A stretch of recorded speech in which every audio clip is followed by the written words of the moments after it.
Namaste, everyone. We are delighted to have Deepika Ahlawat here with us today, a novelist, a museum curator, art consultant, everything all in one.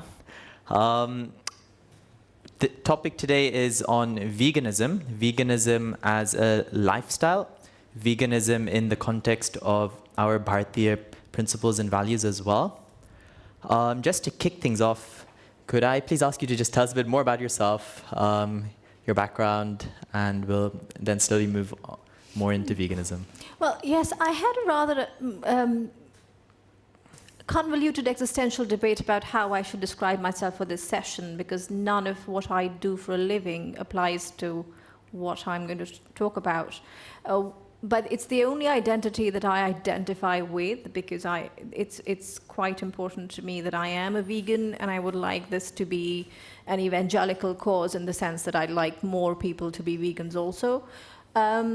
So my only experience in this is being a vegan. So you can't study it, you can't get a degree in it, but you can live a life that is vegan. So I guess that's my background. And would I be right in saying you were brought up a vegetarian, and then at some point you made that transition to veganism? Yes. What prompted that transition? I could no longer rationalize consuming dairy, because I could see the way the cows were brought up, and that they were fed full of hormones.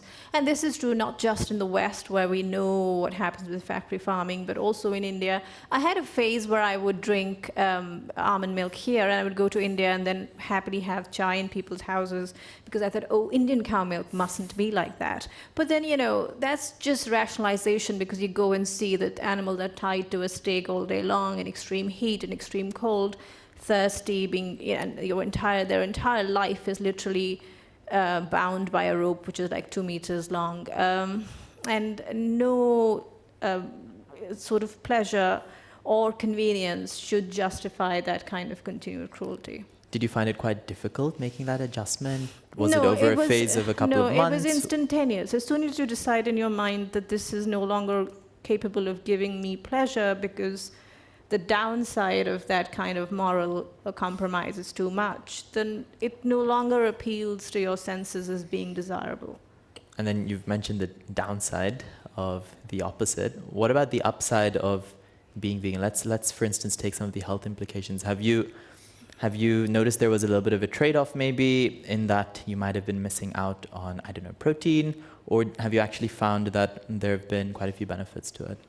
I think that, to me, I never lived my life as kind of a metric measure of, how do I feel? Am I running yo-yo tests on myself? No, I'm not. I've been fairly healthy. That might be genetic, and I continue to be fairly healthy. So I haven't seen a difference at all in the way I function as a human being. My mental functioning is better, because I'm not compromising myself morally every time I eat something. So I think it's for the better. I keep very long hair, because there is propaganda about vegans not having good skin or good hair, and I want to be a living advertisement for the fact that that's not true. So.